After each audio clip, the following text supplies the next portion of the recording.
بسم اللہ الرحمن الرحیم۔ آگ بنی گلستان۔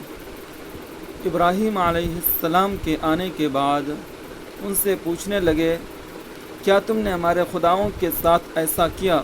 ابراہیم علیہ السلام نے فرمایا، شاید بڑے بت نے کیا ہو، اس لیے کہ ہتھوڑا تو اسی کے گلے میں لٹک رہا ہے، اسی سے پوچھ لو۔ قوم سکتے میں پڑ گئی۔ تھوڑی دیر بعد ہٹ دھرمی سے کہنے لگے، کیا تم کو معلوم نہیں کہ بت بولتے نہیں ہیں؟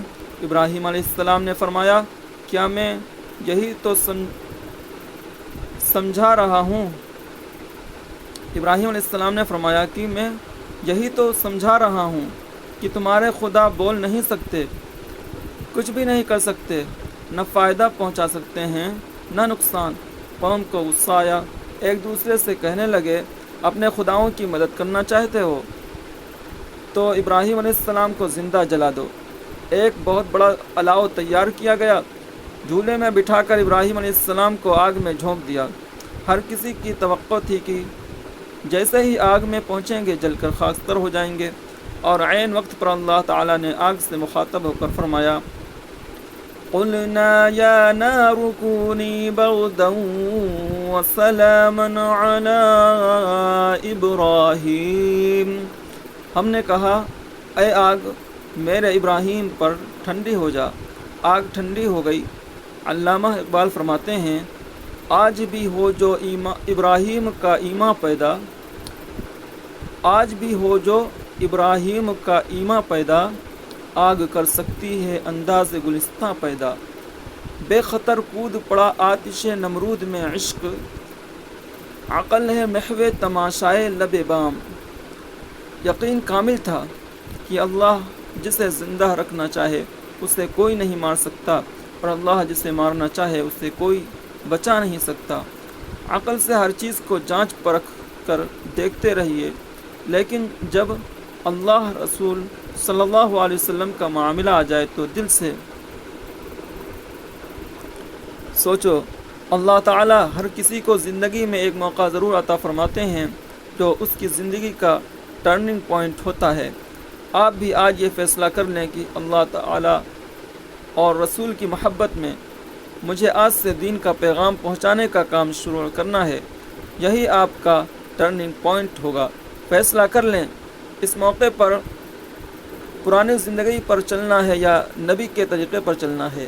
وہ نیا طریقہ ہوگا حضرت محمد صلی اللہ علیہ وسلم کا، میرا نہیں، آپ کا نہیں، پیر صاحب کا نہیں۔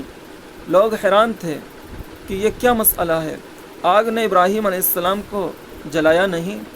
وقت کے بادشاہ نے آپ علیہ السلام کو طلب کیا، پوچھا تمہارا رب کون ہے؟ فرمانے لگے، ربی الذی یحیی و یمیت۔ بادشاہ کہنے لگا، انا احیی و امیت۔ ایک قیدی کو جس کو سزائے موت تھی آزاد کر دیا، ایک بے گناہ راستہ چلنے والے کو قتل کر دیا۔ ابراہیم علیہ السلام نے فرمایا، فَإِنَّ اللَّهَ يَأْتِي بِالشَّمْسِ مِنَ الْمَشْرِقِ فَأْتِ بِهَا مِنَ الْمَغْرِبِ۔ بادشاہ حیران رہ گیا۔ ابراہیم علیہ السلام گھر پہنچے، باپ جلال میں تھا، بڑے پیار و احترام سے باپ کو سمجھایا، یا ابت انی قد جاءنی من العلم ما لم یأتک فاتبعنی اہدک صراطا سویا۔ ابا جان، میرے پاس وہ علم آیا ہے جو آپ کے پاس نہیں ہے، میری پیروی کیجیے، میں آپ کو سیدھا راستہ بتاؤں گا۔ بے شک آپ نے مجھے پالا پوسا، کھلایا پلایا، پیدا کیا، پرورش کی، لیکن جو علم مجھے ملا ہے وہ آپ کو نہیں ملا ہے۔ یا ابت لا تعبد الشیطان ان الشیطان کان للرحمن عصیا۔ ابا جان، شیطان کی بندگی مت کیجیے، شیطان اللہ کا نافرمان ہے۔ ہر کوئی جانتا ہے ابراہیم علیہ السلام کا باپ مورتیاں تراشتا تھا، کیا اس نے کبھی شیطان کی مورتی تراشی؟ خدا کا حکم چھوڑ کر تم جو بھی کام کرو گے وہ شیطان کے وسوسے ڈالنے سے ہوگا، اور وہ شیطان کی بندگی کہلائے گا۔ شیطان کو آج تک کسی نے نہیں پوجا، ہر کوئی برا کہتا ہے۔ ہندو راکش راکشس کہے گا،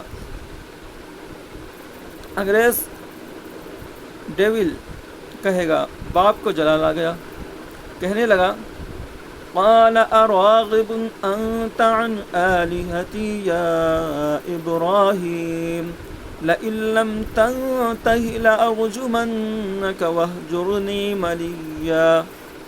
اے ابراہیم، اگر میرے خداؤں کو نہیں مانے گا اور باز نہیں آئے گا تو پتھر مار کر رجم کر دوں گا، نکل جاؤ میرے گھر سے۔ قال سلام علیک۔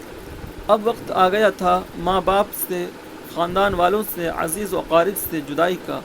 باپ سے ملنے والی وہ گدی جس میں روپے پیسے کی بہتات تھی، رزق کی فراوانی تھی، بہت بڑا عہدہ تھا اور لوگوں کے درمیان عزت تھی، لوگ پیر چھو کر ملتے تھے، اس سے بڑھ کر کسی انسان کو اور کیا چاہیے؟ عزت و مال بغیر محنت کے۔ کہنے لگے انی مہاجر الی ربی، میں اپنے رب کی طرف ہجرت کر رہا ہوں۔ آسان نہیں مسلمان ہونا۔ ابراہیم علیہ السلام نے ہجرت کی، ملک چھوڑ دیا، وطن چھوڑ دیا۔ لوگ سمجھتے ہیں کہ اسلام پر چلنا آسان ہے،